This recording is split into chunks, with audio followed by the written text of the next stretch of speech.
E como tema que o Senhor me ministrou ao meu coração em relação a esse texto, a minha sorte mudou. O Senhor é aquele que muda a sorte, por pior que ela seja. E no primeiro capítulo, nós vemos o seguinte, no capítulo, verso, a partir do primeiro, em Ruth. Na época dos juízes, houve fome na terra. Um homem de Belém, de Judá, com a mulher e os 2 filhos, foi viver por algum tempo nas terras de Moabe. O homem se chamava Elimeleque, sua mulher Noemi e seus 2 filhos, Malom e Quilom. Eram efrateus de Belém de Judá. Chegaram a Moabe e lá ficaram. Morreu Elimeleque, marido de Noemi, e ela ficou sozinha com seus 2 filhos. Eles se casaram com mulheres moabitas, uma chamada Orfa e a outra Ruth, depois de terem morado lá por quase 10 anos. E morreram também Malom e Aquilion. E Noemi ficou sozinha, sem os 2 filhos e sem o seu marido. Quando Noemi soube em Moabe que o Senhor viera em auxílio do seu povo, dando-lhe alimento, decidiu voltar com as suas 2 noras para a sua terra. Assim, ela com as noras partiu do lugar onde tinha morado. Enquanto voltavam para a terra de Judá, disse-lhes Noemi: Vão, retornem para a casa de suas mães.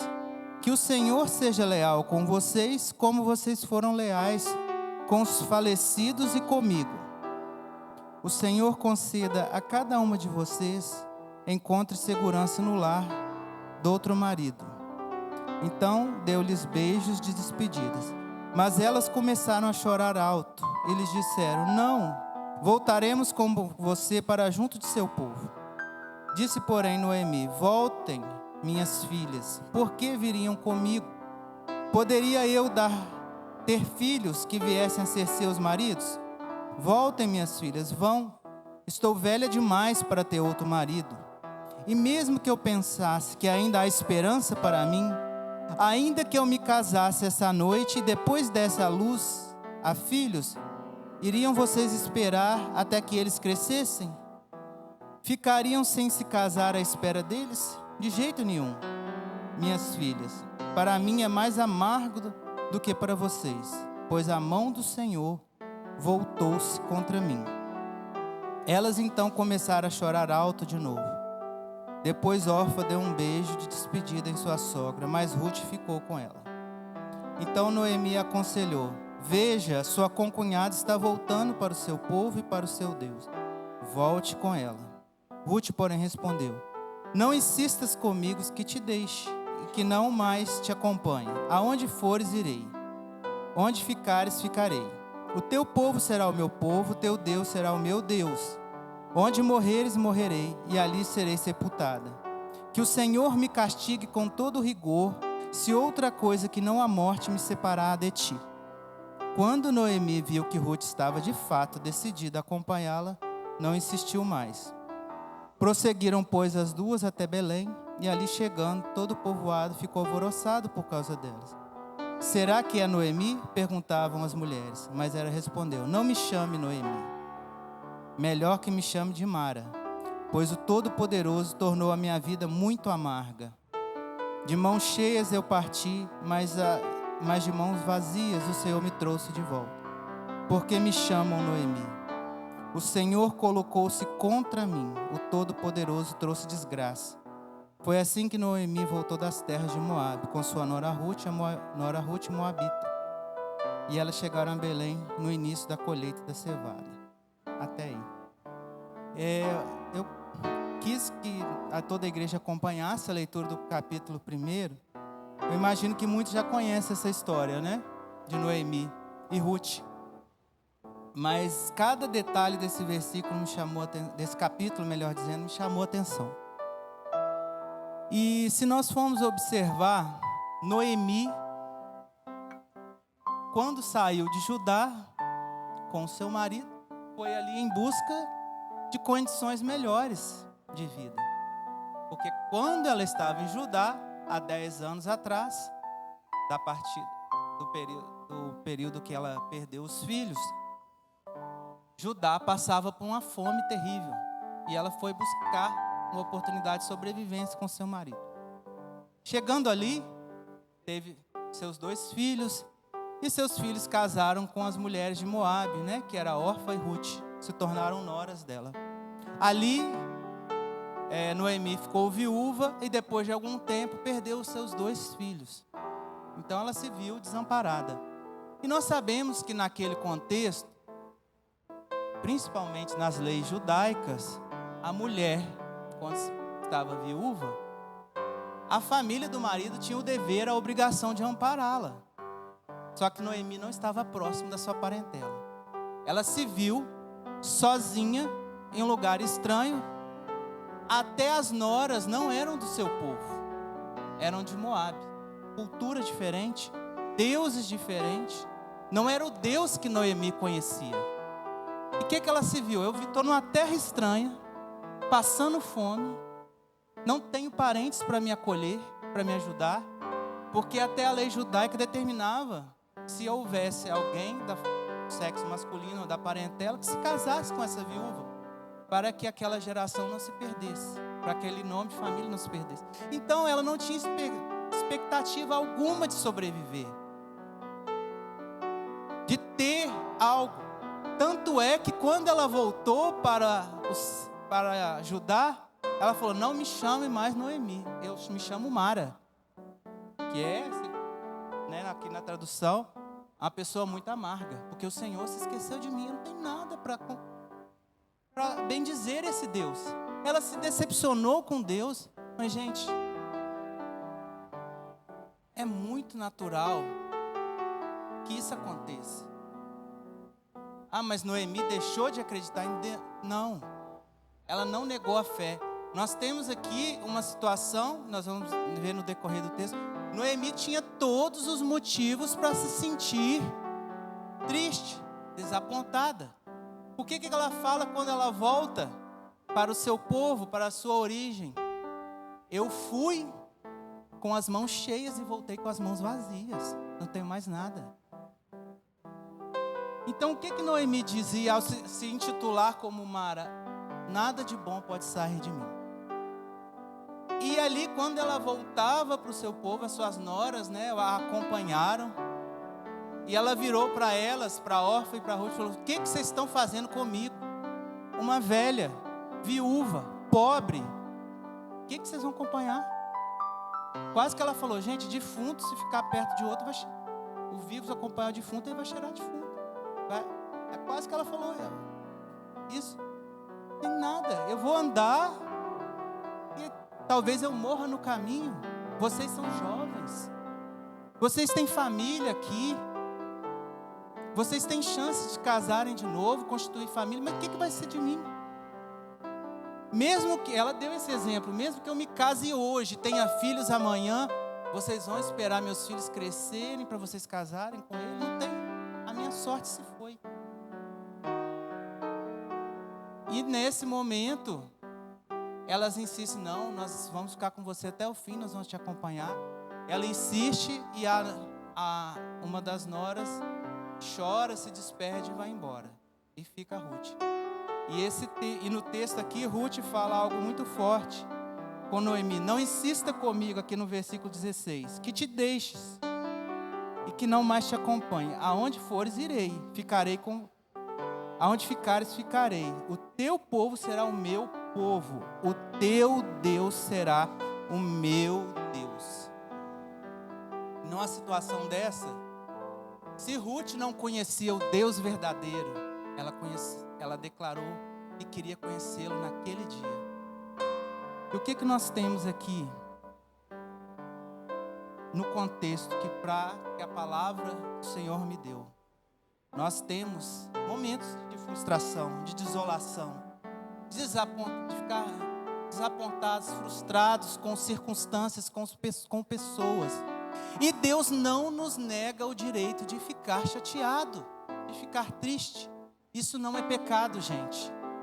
Porque hoje nós vivemos um mundo de extremos. Se você vai no Instagram, Eu falo Instagram porque o Instagram é a rede social que só mostra a parte boa da vida das pessoas e até mais do que a parte boa, a parte fictícia. Às vezes, você vê uma pessoa muito bonita sorrindo no Instagram, em um lugar maravilhoso, mas aquilo é encenação. Minutos antes ela está lá com um problema, triste, mas ela tem que mostrar que ela está bem, que ela está bonita, que ela está num momento legal. Hoje nós vivemos esse extremo. Pessoas não querem ouvir que alguém está de luto, que alguém perdeu, que alguém se frustrou. Pessoas só querem ouvir o que é bom. Não estou falando aqui para a gente sair contando nossas mazelas, nossas decepções para qualquer pessoa, gente. Mas esses momentos existem na vida. Nós vemos isso quando Salomão, em Cantares, há tempo para todas as coisas, tempo de chorar, tempo de sorrir, tempo de abraçar, tempo de deixar de abraçar. Então nós temos o nosso tempo, sim, de estarmos decepcionados, estarmos tristes. Olha, a Nayane hoje teve um problema no trabalho dela, chegar em casa, ela não precisa chegar falando, ser espiritual nesse sentido. Todas as coisas cooperam para o bem do Senhor. Ótimo, declare a palavra, mas a decepção vai estar ali no final do dia. Então, se aquilo afetar ela pode se entristecer. Mas o que a palavra do Senhor nos ensina? Quando Noemi se decepcionou, se frustrou, ficou abatida. Nós vamos adiante no capítulo 2. Deus, através de Ruth, fala: Noemi, ok, você viveu essa decepção. Não estou negando o seu direito de chorar. O luto do seu marido, o luto dos seus filhos. A decepção que você teve de ir para uma terra buscar oportunidade para melhorar e você ficou pior. Você foi para uma terra para plantar, para colher e está passando fome. A decepção de voltar para sua terra de origem, pior do que quando você saiu. Ela se sentiu envergonhada. As mulheres falaram: é essa Noemi? Até as pessoas: nossa, mas olha como que ela está. Deus não tirou esse direito dela, mas o Senhor, e fazendo um paralelo com a outra mensagem que eu preguei aqui da outra vez, que se encaixa com isso, foi em Josué capítulo 1, quando eles perderam Moisés. Josué estava lá de luto, o povo. Nós perdemos o nosso líder, nós perdemos o nosso mestre, o nosso libertador. Nós vivemos tanta coisa com Moisés. O que vai ser da gente agora? O povo só fazia chorar, gente. Se prostrou, e a terra prometida estava diante deles. E o que Deus falou com Josué? Josué, é 30 dias para chorar. No 31º dia, você arregaça as mangas e levanta. E vai fazer o que vocês têm que fazer. Moisés morreu, ok. Vocês já choraram 30 dias. Hoje é o 31º dia, vocês vão parar de chorar agora. E vão arregaçar as mangas e continuar o que Moisés começou. Que era conquistar a terra prometida. Porque Deus já tinha dado a terra prometida, mas eles tinham que conquistar naquele momento. O que Moisés tinha que fazer, ele já fez. Agora Josué, para de chorar. Coloca o povo para fazer. Então, gente, nós vemos que até para o luto, para o pranto, para a prostração, há um prazo determinado. E Deus fez assim, sabe por quê? Porque se nós formos olhar as circunstâncias, pode dar 30, 60, 90, 1 ano, 2, 3, nós não vamos sair do lugar. Se nós formos olhar as circunstâncias, as notícias, nós não vamos querer levantar da cama de manhã. Se nós olharmos hoje as circunstâncias que estão ao nosso entorno, e as circunstâncias não vão melhorar. Nós temos visto o cumprimento da palavra. Os últimos dias têm dado sinais, e as notícias não serão boas. Nós seremos perseguidos como cristãos, seremos rejeitados, seremos colocados à prova a todo momento. E se nós olharmos as dificuldades, nós vamos ficar como Noemi queria ficar. Ó vida, ó pai, ai coitadinha de mim, o que será de mim? Eu não sou ninguém, eu sou viúva, eu sou fraquinha, eu sou pobrinha, não tenho filhinho mais, não tenho marido mais, tadinha de mim. Noemi estava assim. E o Senhor falou: eu não te chamei para isso. O Senhor levantou uma estrangeira que não conhecia ao Senhor. Ruth não conhecia o Deus de Noemi. O Senhor levantou Ruth para falar: Noemi, você não tinha me falado do seu Deus lá atrás? O seu filho não falava desse Deus? O seu marido, meu sogro falecido, não falava desse Deus? Cadê esse Deus? Ruth desafiou Noemi.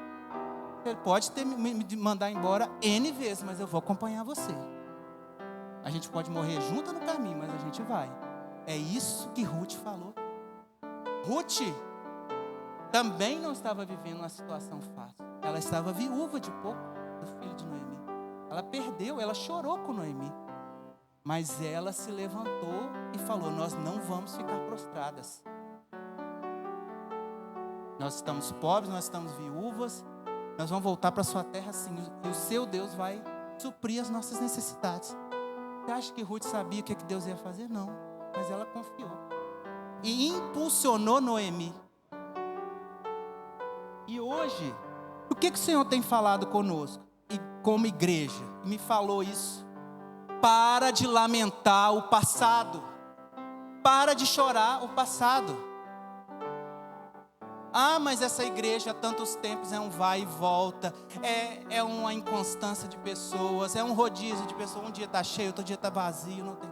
Vamos parar de olhar o passado. As circunstâncias reais, atuais. O Senhor nos chama a partir de hoje.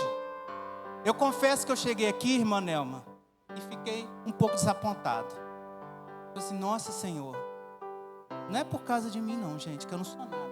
O Senhor me deu uma palavra que eu achei tremenda. E só tem isso de pessoas na igreja? Cadê o teu povo? Aí o Senhor me falou: eu não te dei uma palavra sobre Ruth? Era só Ruth e Noemi.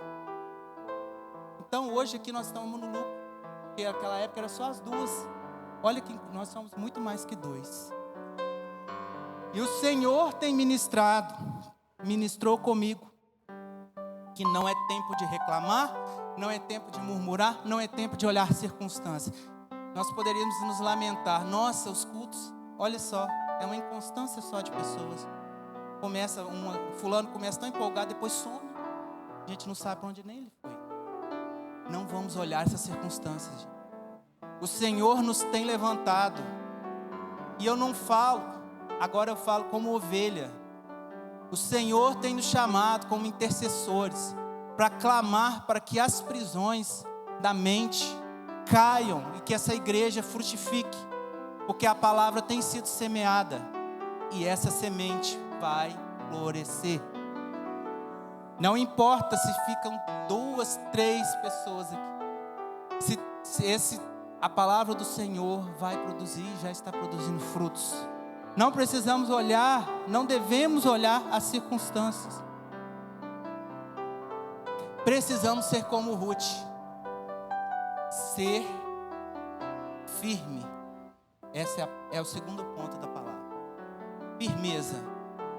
Nos nossos dias, o Senhor me trouxe essa postura de Ruth. Ruth foi provada. Por quê? Quando Noemi desafiou as duas a irem embora,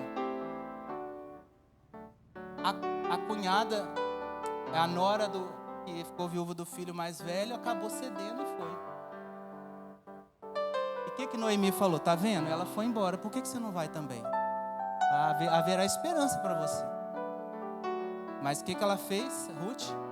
Quando foi desafiada pela Noemi, falou assim: eu não vou. Não insistas comigo.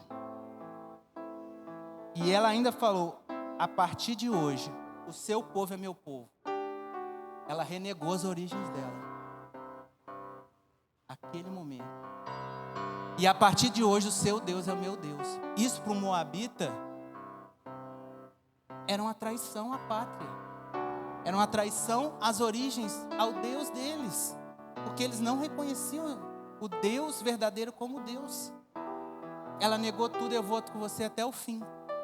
E hoje, o que nós vemos, especialmente na fé cristã, pessoas inconstantes, que negam a sua fé por pouca coisa. Noemi teve que aprender com uma estrangeira que a fé no Senhor não pode ser negada nem diante das circunstâncias. Gente, eu tenho vergonha de falar do Evangelho porque eu não vivi 1% do que Paulo, por exemplo, viveu. Foi preso injustamente, foi torturado várias vezes a negar sua fé e não negou. Foi colocado à prova, que como também os demais que seguiram Jesus naquela época, foram perseguidos, foram torturados. Missionários, não vou falar nem de tanto tempo atrás, que renunciam a tudo, a família, a luxo, às vezes é uma situação financeira confortável, para ir para um país hostil, pregar a palavra do Senhor e não nega a palavra. Nós vemos, a mídia não dá muita ênfase, mas nós vemos que em países onde predomina o islamismo, especialmente nesses países da África, eles são mortos, eles são torturados para negar a fé, e eles não negam. Fazem cultos às escondidas na China, porque sabem que, se for, mesmo sabendo do risco que, se for pego, vai apodrecer numa prisão, vai ser torturado até a morte, até negar a Cristo. E nós temos toda a liberdade para falar de Jesus onde nós estamos, para ouvir da palavra. Não temos que ficar com medo se vai chegar alguém aqui para nos fiscalizar, para saber o que estamos falando. Risco de ser presos, torturados ou perseguidos. E hoje, muitos abandonam a fé, não são leais à palavra e não são leais nem àquilo a que se comprometem com Deus. O que Ruth nos ensinou? Que ela foi leal a Noemi, firme em sua postura, e mesmo sem qualquer expectativa que algo pudesse dar certo, escolheu permanecer ao lado da sogra e seguir com ela até o fim para cumprir a sua palavra. O servo de Deus não deve ser inconstante, deve permanecer fiel à palavra do Senhor, mas fiel também ao que fala e ao que se compromete. O que acontece hoje? Muitos abandonam a fé, aquilo que se comprometeram, por muito pouco. Vou dar um exemplo. Pessoas cristãs que reconhecem Jesus, se divorciam, se separam, não estão apenas descumprindo uma aliança com o cônjuge, mas principalmente com Deus, porque uma aliança, um casamento, antes de tudo, é uma aliança com Deus, por pouca coisa. O amor esfriou, vamos separar. Nossas agendas não são compatíveis mais, vamos separar. Nossa família é muito diferente uma da outra, vamos separar. Nossa, está dando trabalho demais a criação dos nossos filhos, vamos separar. E desfazem alianças como se fosse algo comum, banal. Pais deixam de honrar os seus compromissos com Deus em relação aos filhos.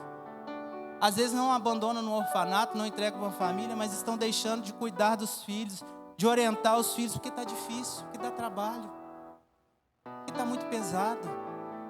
Aí é mais fácil deixar no celular o dia inteiro, entendeu? Ou na TV o dia inteiro, tem que ensinar.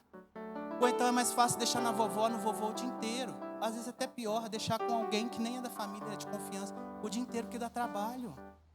Renunciam àquilo que se comprometeram. Por quê? Os filhos não pediram para nascer. Mas a partir do momento que eles nasceram, é o compromisso do pai e da mãe zelar pela vida espiritual deles, pela segurança, para ensinar valores. Eu sei que não é fácil honrar os compromissos, mas hoje os compromissos têm deixado de ser honrados por muito pouco. Eu vou aqui um paralelo de um testemunho vivo, que foi a minha avó. Ela já faleceu há 2 anos, e enquanto ela teve saúde, ela se converteu já mais velha, estava viúva, com 8 filhos, e ela levava os 8 filhos para a igreja. Sabe o que ela fazia? Estava domingo, 9 horas da manhã, se tivesse um dormindo, tinha que levantar. Nós temos EBD. Não tinha escolha de ficar em casa dormindo. E você acha que parou por aí? Depois com os netos era a mesma coisa. E ela teve muitos netos. Eu me lembro que quando às vezes estava eu e meu irmão, eu tenho só um irmão mais novo, mas eu morava próximo à casa dela, meus pais não eram convertidos na época. Dava 8h30 da manhã, a campainha lá da minha casa tocava até a gente acordar. Ela falou: vocês não vão ficar dormindo, vocês vão na IBD. Em todos os cultos de quarta-feira a gente tinha que estar lá. Você acha que era só a gente? Ela passava de casa em casa, chegava lá com 10 netos na igreja. Porque só nessa época só uma filha dela era convertida. Mas os outros que tinham filhos não eram convertidos, ela levava. Isso foi por anos. Você acha que era fácil para ela fazer isso? Mas ela fazia. E hoje as pessoas estão deixando de honrar seus compromissos. Aquilo que elas se comprometeram não foi com o pastor, não foi com o marido, não foi com o filho, foi primeiro com Deus, por pouca coisa. Hoje, me desculpe, gente, mas é o que o Senhor me trouxe. Às vezes a pessoa, pastor, pode contar comigo. Eu estou nesse ministério, estou aqui à disposição. Mas no primeiro vento já pula fora do barco. O pastor já não pode contar, não é o pastor que vai contar, é Deus. Porque às vezes até para vir no culto é difícil. Eu estou muito cansado hoje, trabalhei tanto, vou não. Nossa, hoje não desânimo esse frio sair de casa, não vou. Aí não vem, não traz os filhos, não traz, ou a esposa não traz a esposa. É o marido deixando de exercer suas obrigações como sacerdote do lar, ou então é a esposa deixando de exercer sua obrigação como aquela que edifica a casa. E vai ficando assim, deixa a vida me levar. Não tem constância, não tem compromisso. O Senhor abomina aquele que não tem palavra. Olha o que Efésios 4:14 fala.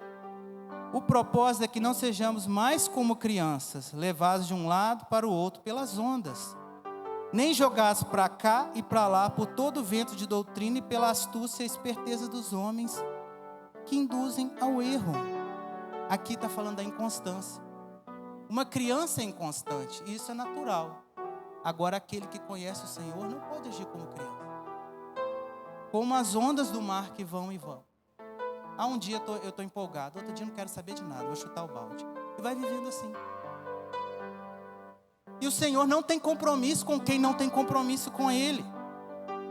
O povo de Israel desagradou ao Senhor quando, em vez de prosseguir no deserto, confiando em Deus através de Moisés, foram inconstantes em suas motivações, duvidando do que Deus iria fazer e prover em favor deles. Lembravam e choravam até pela cebola que comiam no Egito. Até isso abalou a constância do povo, lembrando que lá tinha cebola, no deserto não tinha. E Deus mandando carne para eles ali, maná.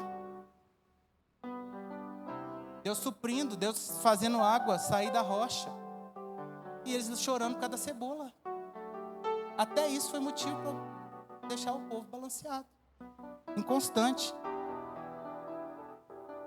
Então o Senhor nos chama hoje a ser constantes. Eu não sei se nós vemos que nós temos mudança com o tempo, mas ainda que a nossa cultura, os nossos costumes nos digam que não vale a pena cumprir aquilo que falamos, ou aquilo que nos comprometemos, principalmente com Deus, ainda que isso seja raro, nós temos que cumprir o que nós nos comprometemos com o Senhor. Porque o Senhor não descumpre. A gente é falho, ok. Mas a partir do momento que nós temos uma dificuldade de ser constantes, eu falo por mim mesmo. Quantas das vezes eu me desanimo, eu falo: Senhor, eu não fiz o meu devocional hoje, eu estou sendo infiel com o Senhor. É algo que o Senhor propõe no meu coração. E eu tenho que voltar, regressar àquele lugar e colocar diante do Senhor, pedir perdão e pedir: Senhor, me dê forças para prosseguir. Eu não posso falhar, porque o Senhor não falha comigo. Então nós precisamos ser constantes, ser firmes em nossas decisões com o Senhor. Não voltar atrás, não olhar atrás, porque circunstâncias mudam. Vai ter tempo que vão ser melhores, vai ter tempo que ser piores, mas o propósito tem que ser o nosso alvo. O nosso alvo é Cristo. O terceiro ponto da palavra é que precisamos de pessoas que nos inspirem. Ruth inspirou Noemi. Noemi só via desgraça ao seu redor. Mas com a postura de Ruth, ela seguiu firme e foi adiante. E o Senhor teve graça delas. O Senhor mudou a sorte por causa da postura de Ruth. Naquela época, elas chegaram com fome. E o que Ruth viu?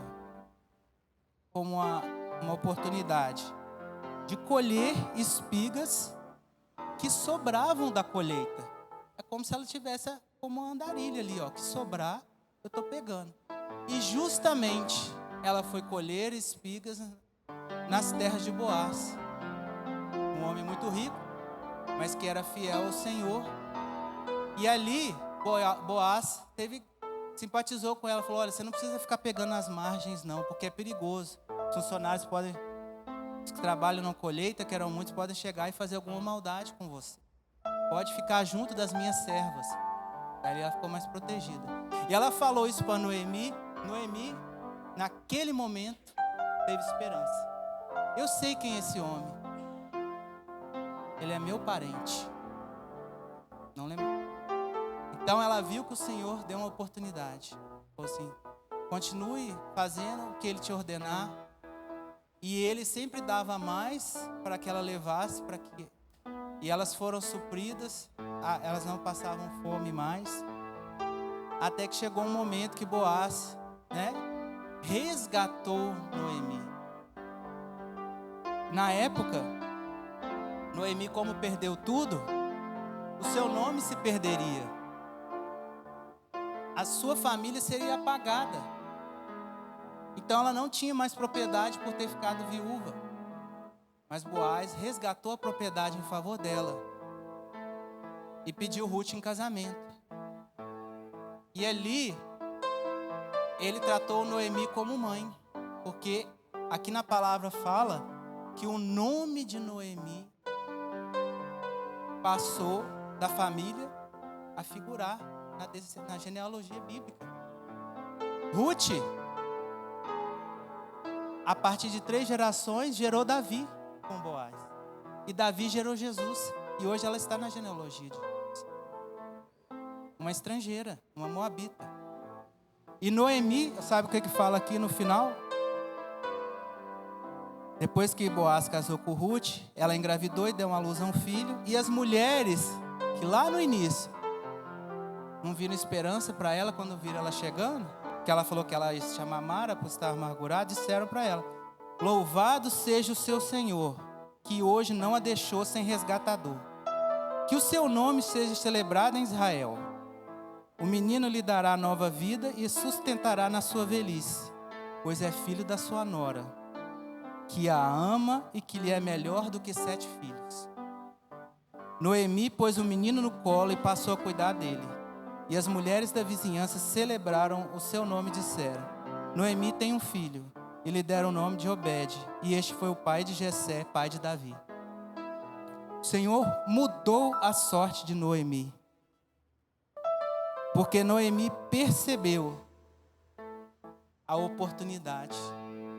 Ela percebeu que o tempo de vergonha, de luto, de tristeza tinha passado. E que o Senhor era com ela.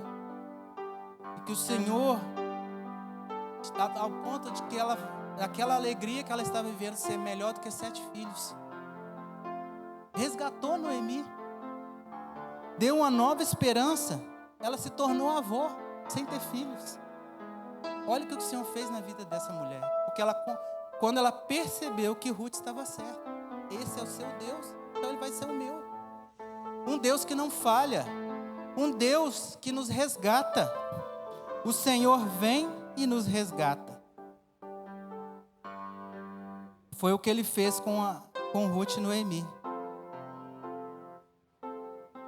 Aqueles que não se mantêm abatidos diante das adversidades, movimentos de acordo com a palavra do Senhor, confiam e são leais em sua postura e palavra, são comprometidos com as alianças e os compromissos que fazem,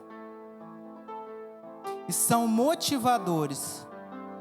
Nós precisamos de pessoas que nos motivem, porque a gente vai ali fora, a gente não aproveita muito pouco ou quase nada. É só notícia ruim de governo, notícia ruim de economia, notícia ruim daquilo outro. Por que a gente vai ficar repetindo isso tudo? A gente vai motivar alguém com isso? As pessoas precisam encontrar em nós uma motivação real. Vocês, nós temos que ser boca de esperança. Porque o mundo está doente, gente. As pessoas estão doentes. As famílias estão destruídas. Não se enganem. O dinheiro, as posses não compram felicidade, não compram paz. É o rico e o pobre sofrendo por não conhecer o Senhor Jesus. E cabe a nós sermos portadores dessa palavra. Em um mundo em que essas ideologias terríveis estão sendo disseminadas, cabe a nós ensinar os nossos filhos a se posicionarem contra isso, a terem valores, a terem compromisso com o Senhor. Porque aquele que tem compromisso com o Senhor, é isso que acontece. Ruth teve compromisso com o Senhor e o Senhor honrou a vida dela. Então aquele que se compromete com o Senhor vai ser honrado. Isso não é teologia da prosperidade, não, isso é Bíblia. Vai ser honrado se nós somos fiéis à palavra. Se nós tivermos uma atitude, não deixar nos abalar pelas circunstâncias. Às vezes dentro da igreja nós podemos ouvir palavras, ouvir coisas que nos desanimem. Vamos parar de chorar pelo que se passou, pelo que nós nos decepcionamos, nós nos entristecemos, não importa o que. É tempo de olhar para frente, de olhar para o novo, e o novo vem do Senhor.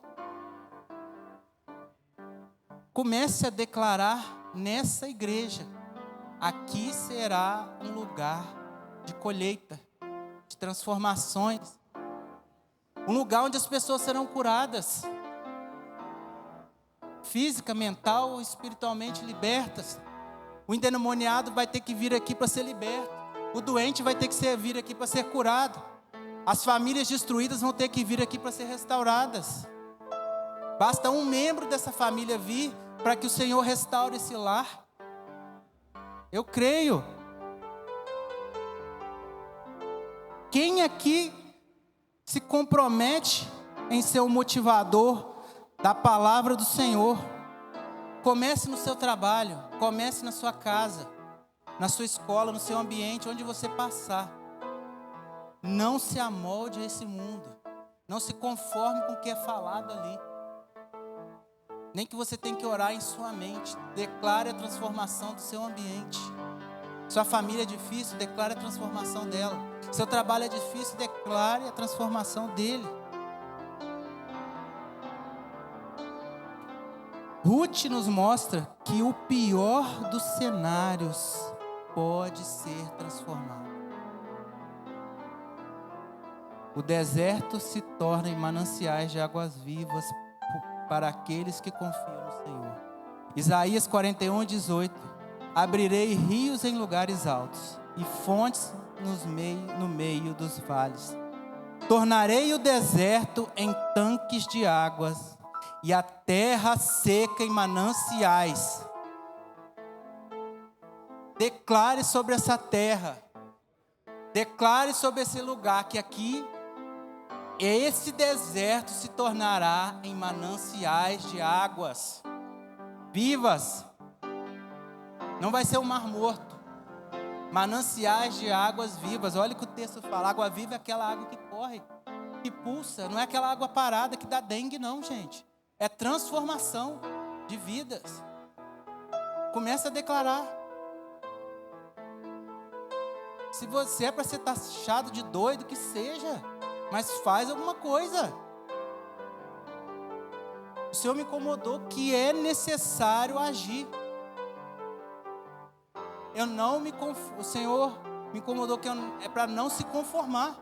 O inconformismo santo transforma, porque tira a gente do comodismo para fazer alguma coisa. Não tem aquela frase? Será que é loucura esperar resultados diferentes fazendo a mesma coisa? Se não fizermos algo novo, diferente, que resultado diferente vai vir? No Senhor há novidade de vida. Se falta entendimento, se falta sabedoria, peça que o Senhor vai dar. Se falta coragem, pede que o Senhor vai dar. Se falta criatividade, pede que o Senhor vai dar. Se falta estratégia, o Senhor vai dar. Nenhum obstáculo é maior que o nosso Deus. E eu queria terminar esse culto de uma forma diferente. Eu queria que, nós estamos em pouco aqui, mas quem puder, vir aqui à frente. E você vai orar da sua forma, do seu jeito, declarando vida sobre essa casa. Se você tiver um problema, declare, coloque diante do Senhor. Vem, gente. Quem puder, levanta. Não é para pensar demais. Essa semana, eu vi um irmão sendo convidado. E eu falei isso com ele. Você não precisa orar sobre isso, não. Sendo convidado para assumir um ministério. Eu falei assim, irmão, se você está sendo convidado, você não tem que orar para pensar, não. Vai e pega.